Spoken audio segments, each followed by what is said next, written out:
Hey folks, welcome back to my channel, and it's time for another movie log. Okay, this is going to be the Dollar Tree edition.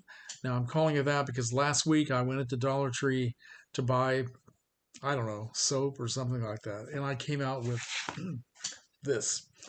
I need an intervention, I think, because first of all, can't drag myself out of Dollar Tree for everything that I think I need, and plus the fact that whenever I go in there, I find myself being drawn to the stacks of boxes that have all these DVDs falling out, and I need to stop spending all this money. After all, it's not Dollar Tree anymore; it's $1.25 tree.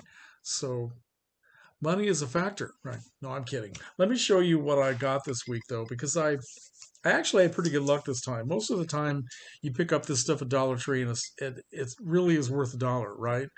Every once in a while, you come up with some real gems or some actual classic films that somehow make their way in between all the cheap horror films. This time I did pretty well, so let me show you what I have here. First is this English film called Absolute Beginners from the year 1986, directed by Juno Temple. Starring, among other people, we have Eddie O'Connell, Patsy Kensit, David Bowie, James Fox, Ray Davies from the Kinks. I had heard this title before, but I had never seen the film, knew nothing about it, didn't know it was a musical even, and I was quite impressed. I really enjoyed this movie. It reminded me, in a way, kind of an English version of West Side Story with all the period look and the racial strife toward the end, and but it also kind of reminded me of the recent film Last Night in Soho because it has this very stylized look of this vision of London. In Last Night in Soho, it's the mid 1960s, but in this film, it's the late 1950s and has a serious tone to it because it talks about the racial conflicts during the time when there was a lot of immigration coming into England and causing a lot of, you know, unhappiness, disagreements, and prejudice, all that sort of thing. So it doesn't get very dark and violent after a while, but great music. David Bowie is terrific. In fact, he wrote, I think, most of the music anyway, and he sings and he dances, and he's just terrific. And had a good time watching this. So for I'm sorry, $1.25. I'm quite happy. Next is a film from 1990 called Bad Influence, another film I never heard of, never passed into my radar, starring James Spader and Rob Lowe. Or I guess Rob Lowe was top billed. Rob Lowe, James Spader. Spader plays a young guy who is a financial analyst living in, I think, yeah, it's in New York, and he's not a very happy man. He's not very aggressive or assertive. He lets people walk all over him at work. He's engaged to a beautiful young woman that he's not really in love with, but he can't bring himself to break the engagement.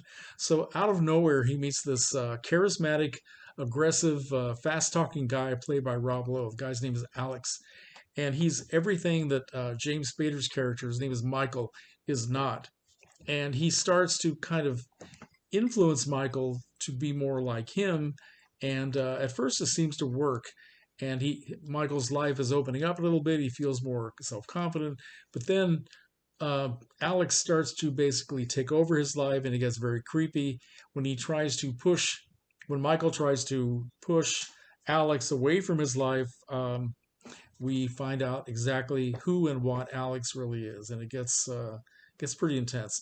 Gets kind of bloody toward the end, but I have no objections because this is a very engrossing, exciting film. Okay, psychological thriller. Next up is a horror film that I had never heard of called Dark Encounter. This is from the year 2019. I have never heard of any of these people who were in this film or the director. The director is Carl Strathy. Some of the people in it, we have Laura Fraser, Mel Rado, that's Raido, maybe that's Rido. Sid Phoenix, I don't know if that's one of the famous Phoenix family. Grant Masters, totally unfamiliar names. Now, most of the horror films you find at Dollar Tree turn out not to be very good at all. But this one, I was quite surprised, very pleasantly surprised. It's all about a family, husband, wife, and a teenage son living out in a remote area, and they are mourning for the disappearance of their pre-adolescent daughter 1 year before. Uh, Mysteriously disappeared, never found a body, no evidence, nothing. So they are just a family still in crisis, and they're with other family members and some friends at their country home, and all of a sudden, some very strange things start to happen. Well, in a way, it's kind of your standard plot, but it's done so well, it almost seems original. There are elements of Close Encounters of the Third Kind because you have evidence of extraterrestrial things going on. A child disappears, and you think you know where this is going, and then all of a sudden, about in the middle, well, maybe closer toward the end, it takes a completely different direction that you were not expecting. It's a very good combination of science fiction and human drama done extremely well. Good actors, good dialogue, and very believable interaction between all of these characters. And the special effects are also very good, but they don't overwhelm the human story. So very much recommended. Next is another English film, Hector and the Search for Happiness. This is from 2014, directed by, who is it directed by? I have no idea who it's directed by. I didn't write it down.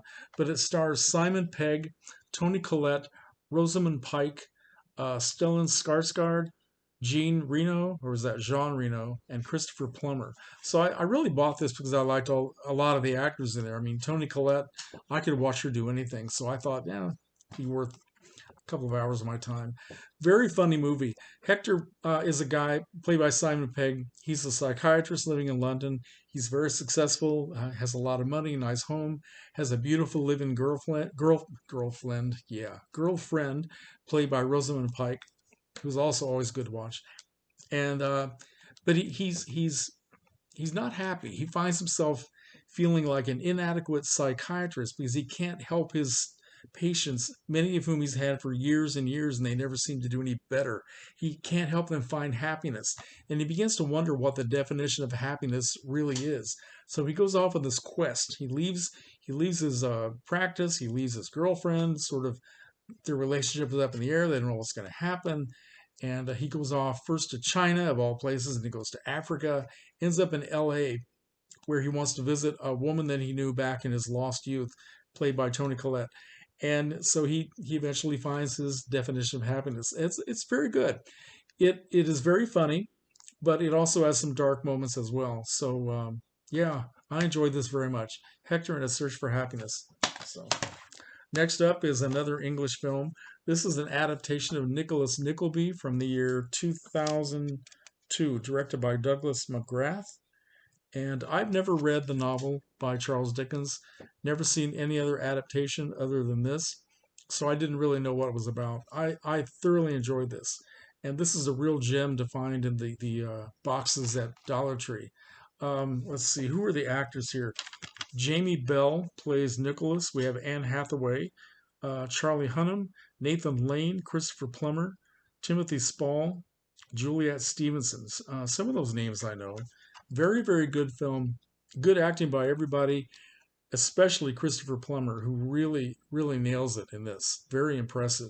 And of course, it has the usual beautiful English countryside, which is always good to watch, good to see in a film. So, all right. Next up is Tom Barringer in a film called One Man's Hero. This is from the year 1998. I had never heard of this one either. This is a film about let's see, back in the 1800s when there was a Mexican-American War, and Irish immigrants who were just recently coming into the country and trying to get citizenship. The men were offered citizenship if they would join the American army and fight against the Mexicans. So it shows a lot of these men headed by Tom Barringer who went down there. Tom Barringer is a sergeant, a career army man, but also an Irish immigrant. And these men are trying very hard to integrate into army life, but they are discriminated against very badly and very cruelly because of their Catholic religion. And so Berenger and some of these other guys, they leave just to escape all of this cruelty. They end up going across the border into Mexico, and they have a chance to join the Mexican army. And so they're immigrants who wanted to become Americans, and now they're fighting against America, and they're worried about being caught and maybe being tried and hung for treason, right? Which could very well happen. So, and based on a true story, true happenings, I guess they call them the Mexican army called them the St. Patrick Brigade, right? So, very good film. Great action scenes, great cinematography. It's almost an epic film. I had never heard of this, and it's actually very well done. Tom Barringer is very, very good in this. All right. Next up, now we're getting to the ones that I don't like so much. This is a film from, let's see, 2000. Richard Gere and Winona Ryder in Autumn in New York, directed by Joan Chen. I don't know if she ever directed anything else besides this. It's kind of a predictable story. Richard Gere plays a 45-year-old man, 48-year-old man who is very successful as a restaurant owner, very much a career womanizer, has never settled down with one woman for a long time. He doesn't believe in love and or that love can last. So he meets this very young, waif-like creature played by Winona Ryder, who is not one of my favorite actresses. And of course, he wants to be with her.